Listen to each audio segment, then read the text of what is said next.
We left off in part 1 with me saying I was going to move on to Revelation 13. I'm going to move on to Revelation 11 instead. We covered all we needed to know in Revelation 13 for now, and you should have seen all the parallels there between that chapter and Daniel chapter 3. I think that was pretty clear. So let's move on to another part of the mid-tribulation doctrine here. And starting in Revelation 11, in verse 1, I begin reading, "And there was given me a reed like unto a rod, and the angel stood, saying, Rise and measure the temple of God, and the altar, and them that worship therein. But the court which is without the temple leave out, and measure it not, for it is given unto the Gentiles, and the holy city shall they tread under foot 42 months." Okay, so God tells John to measure the temple and the altar, okay, but the court and the holy city is given unto the Gentiles for 42 months. Okay, so God's in control of the temple for the first 42 months, which means the Antichrist can't enter into that temple. Right? Okay, so let's go to 2 Thessalonians chapter 2 and begin in verse 1 there.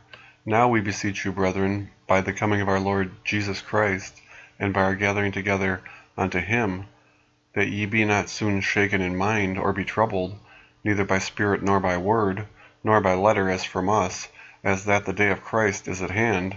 Let no man deceive you by any means, for that day shall not come, except there come a falling away first, and that man of sin be revealed, the son of perdition, who opposeth and exalteth himself above all that is called God, or that is worshipped, so that he, as God, sitteth in the temple of God, showing himself that he is God." Okay, so before we're gathered together, there will come a falling away first, and the man of sin will be revealed, so that he, as God, sitteth in the temple, showing himself that he is God. Okay, so we see that the temple is in God's control the first 42 months of the tribulation, and the Gentiles are only treading down the court, which is without, and the holy city. Okay, so that should tell us something, but we're going to really cement this in place by going to Daniel, show you there's only certain windows in which things can occur. And let's start in Daniel chapter 9 and verse 27, which is the verse about the 70th week of Daniel. Verse 27, "And he, the Antichrist, shall confirm the covenant with many for 1 week, the 1 week of 7 years of tribulation. And in the midst of the week he shall cause the sacrifice and the oblation to cease, and for the overspreading of abominations he shall make it desolate, even until the consummation, and that determined shall be poured upon the desolate." So we're going to need to keep in mind that these 3 things happen within the midst of that week. Okay, and moving over to Daniel chapter 8, and we're talking about the Antichrist here again. "And out of them came forth a little horn," okay, which is the Antichrist. And in verse 11, "Yea, he magnified himself even unto the prince of the host, and by him the daily sacrifice was taken away, and the place of his sanctuary was cast down." Okay, so the daily sacrifice which happened in the court of the temple was taken away, and then the place of his sanctuary, the temple itself, was cast down, okay, when the Antichrist enters in and sets up the abomination. Okay, in verse 13, "Then I heard one saint speaking, and another saint said unto that certain saint which spake, How long shall be the vision concerning the daily sacrifice, and the transgression of desolation, to give both the sanctuary, which was cast down, and the host to be trodden under foot, the host which by him the daily sacrifice was taken away? And he said unto me, Unto 2,300 days, then shall the sanctuary be cleansed." Okay, so from the entire vision lasts from the time the daily sacrifice is taken away until the sanctuary is cleansed. And somewhere in that period, in the middle of there, the transgression of desolation also occurs. Okay, but the sanctuary will be cleansed before the end of the tribulation, otherwise it would happen in the millennial reign. Okay, and that which is determined, in other words, the punishment for that shall be poured upon the desolate during the midst of this week. So obviously the temple will be cleansed during the tribulation, and it could happen on the very last day, like I said, which by doing this we can figure out a window in which these events can occur.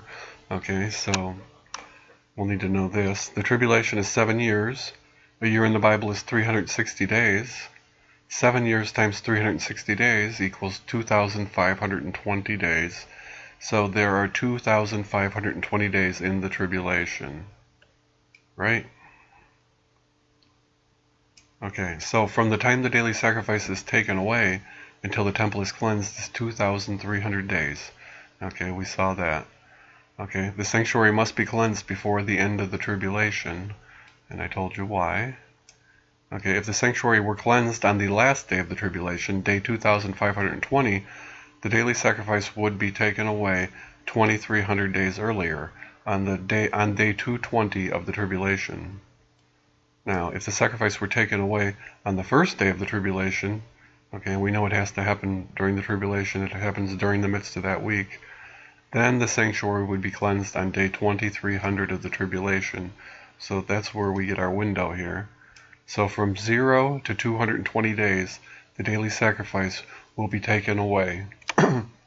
Okay, otherwise the daily sacrifice would happen before the tribulation starts, or the cleansing would happen after the 2,520 days. Okay, so from 2,300 to 2,520 days, the sanctuary is cleansed.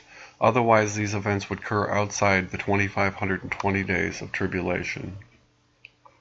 And let's move on to another time frame here in Daniel 12, starting in verse 11. And from the time that the daily sacrifice shall be taken away, and the abomination that maketh desolate set up, there shall be 1,290 days. So over here we had the daily sacrifice was taken away, and the time between that until the sanctuary was cleansed. Here we have the daily sacrifice is taken away, and the time between that and the abomination being set up, which is 1,290 days. And then I also want you to notice that after the 1,290 days, it says, "Blessed is he that waiteth and cometh to the 1,305 days," which is 1,335 days. So that's 45 days after the 1,290 days. There's some blessing the Lord is talking about here, which he's the blessed hope. I know that. Maybe that's the rapture. I don't know. I'll leave that up to you. And let's go back to our chart. And we'll use these 1,290 days to establish another window. Okay. So we'll base this on the 0 to 220 days on which the daily sacrifice must be taken away. So from the time the daily sacrifice is taken away and the abomination is set up, we just saw, is 1,290 days. So if the daily sacrifice were taken away on the first day of the tribulation, the abomination of desolation would be set up 1,290 days later, on day 1,290 of the tribulation. If the daily sacrifice was taken away on day 220, then 1,290 days later, on day 1,510 of the tribulation, the abomination of desolation is set up. So between 1,290 and 1,510 days, the abomination is set up. Okay, here's the blessing. So if the abomination of desolation were set up on day 1,290 of the tribulation, the blessing will occur 45 days later on day 1,335 of the tribulation. If the abomination were set up on day 1,510 of the tribulation, then the blessing will occur on day 1,555. So from 1,335 to 1,555 days, the blessing occurs.